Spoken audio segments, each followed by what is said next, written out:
Hi friends, welcome back to my channel. In today's video, I will be discussing the American science fiction film Don't Look Up. Spoiler ahead. Watch out and take care. A young astronomy PhD student named Kate Dibiasky, working with the Subaru telescope in Michigan, makes a remarkable discovery of a comet passing close to Earth. Her professor, Dr. Randall Mindy, congratulates her and names the comet after her. However, after calculating its trajectory, they realize that the comet will collide with Earth in 6 months, posing a threat of planet-wide extinction due to its huge size. In a state of urgency, they contact NASA to share their findings, and Dr. Teddy Oglethorpe, the head of the Planetary Defense Coordination Office, advises them to come to Washington, D.C. for a meeting with the president. The situation is now deemed classified information.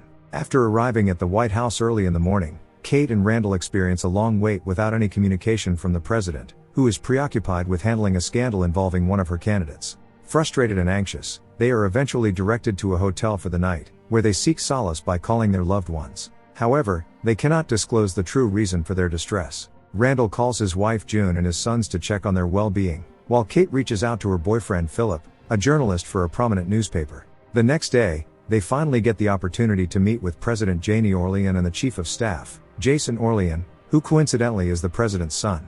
Despite their urgent warnings, the White House dismisses Kate and Randall's concerns, attributing them to the usual doomsday predictions that surface every month. They request the scientists to wait until the midterms are over before taking any action.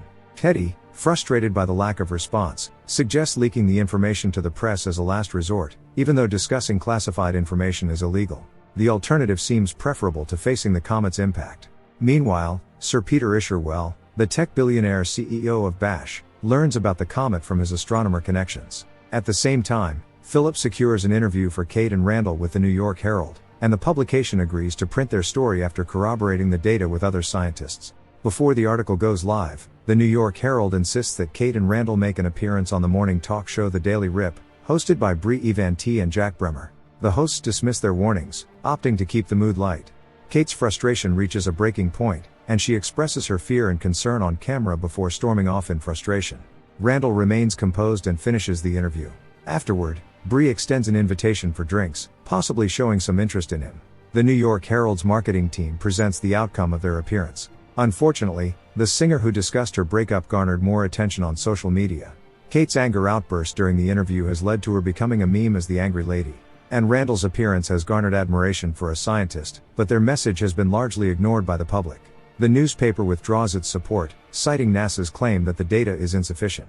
However, they soon discover that the head of NASA, despite lacking an astronomy background, is a donor to the president's campaign and follows her agenda. Adding to their troubles, Philip capitalizes on Kate's viral status, publishing an article about their past relationship, which she accepts as a breakup.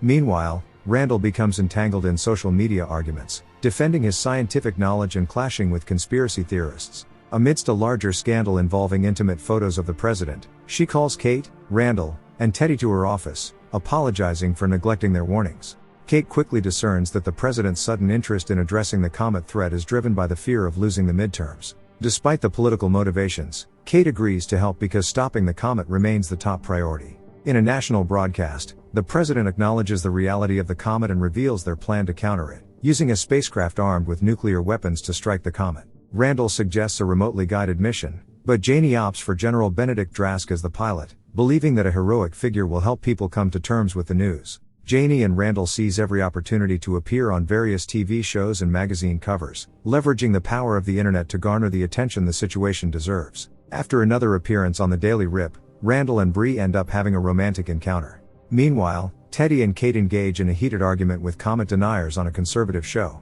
The much-anticipated launch day arrives, and the event is broadcast worldwide.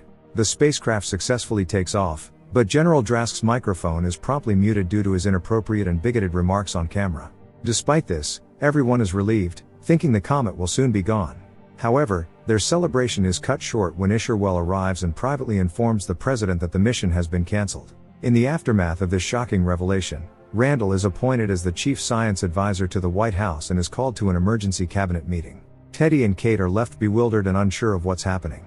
The shocking reason behind the mission cancellation emerges. Isherwell, also a major donor to the president, has uncovered that the comet contains trillions of dollars worth of rare earth minerals crucial for technology manufacturing. With China dominating most of the mines, this discovery presents a lucrative opportunity. Isherwell's plan is to launch drones to fragment the comet, causing smaller fragments to fall into the ocean. These fragments can then be mined later for the precious minerals.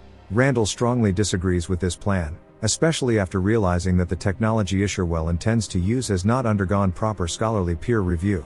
Moreover, any scientists who attempt to speak out against it are silenced. Unfortunately, the situation is beyond his control now. After the meeting, Randall confides in Kate and Teddy about Isherwell's true intentions. Some nearby individuals overhear their conversation, and Kate decides that the public deserves to know the truth. She boldly announces for everyone to hear that the president is allowing the comet to hit Earth to further enrich the wealthy. The announcement triggers riots across the city, leading to Kate's arrest by the FBI.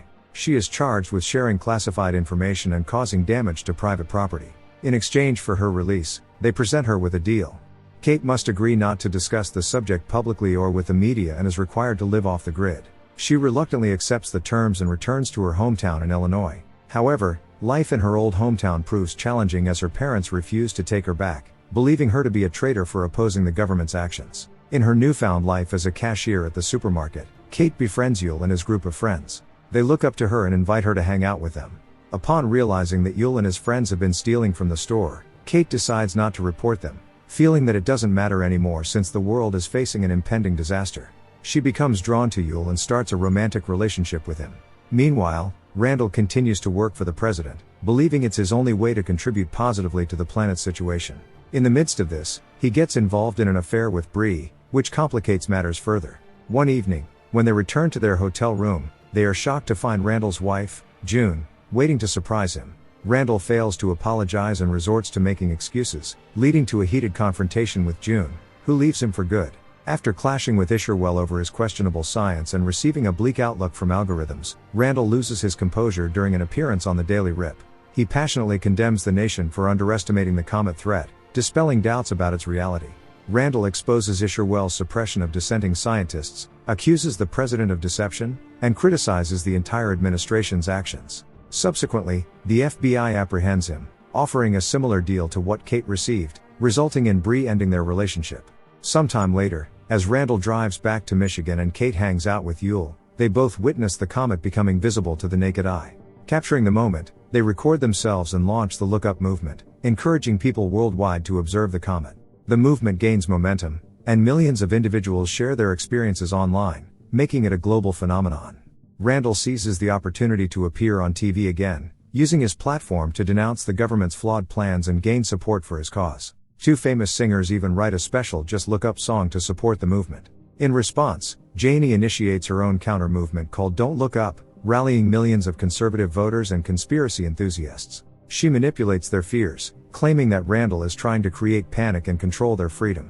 As riots and protests engulf the streets, Russia, India, and China collaborate to launch their spacecraft to intercept the comet. Unfortunately, their mission fails, resulting in the spacecraft exploding. As the comet draws even closer and the deniers finally come to grips with the truth, Randall takes Kate and Yul grocery shopping before driving them back to his hometown. They spend their last day together as a makeshift family. In this extraordinary situation, June decides to reconcile with Randall, confessing that she too had cheated on him during college. Teddy joins them shortly after, and the group comes together for a final dinner. They share heartwarming anecdotes and send one last prayer to God, united in the face of the impending comet strike. On the night of the launch, while awaiting the mission's commencement, Janie inquires about her predicted death from Isherwell's algorithms. He cryptically replies that she will be killed by a Bronterock, a term whose meaning remains unclear. The spacecraft takes off, encountering some initial losses of the drones. Isherwell, undeterred, assures everyone that there was a margin for error, believing that the situation is under control. Unfortunately, his confidence proves to be severely misplaced, as the remaining drones explode upon making contact with the comet. Realizing the inevitable, Isherwell and Janie abandon the failing mission and join other millionaires on a secret spaceship designed to keep them cryogenically preserved. They plan to escape Earth before the impending catastrophe strikes. In her desperation, Janie reaches out to Randall, offering him and his wife a place on the spaceship. However, he declines the offer, choosing to stay with his family until the very end. As the comet finally collides with Earth, people worldwide hold on to their loved ones, seeking comfort in their final moments. Emerging as the sole survivor from the ruins, Jason exuberantly celebrates his life by taking a selfie amidst the devastation. More than 22,000 years later, the spaceship carrying the millionaires discovers a planet with a comparable atmosphere to Earth's, suitable for habitation. The cryogenically preserved men and women are awakened, eager to explore their potential new home. As they venture into uncharted territory, Janie encounters a beautiful new animal. Unaware of the danger, she attempts to approach it but tragically falls victim to the creature's attack, meeting the same fate foretold by the algorithms, killed by a Brontyrock. Thank you for watching our recap. If you enjoyed it, please hit the like button and feel free to explore our other recaps.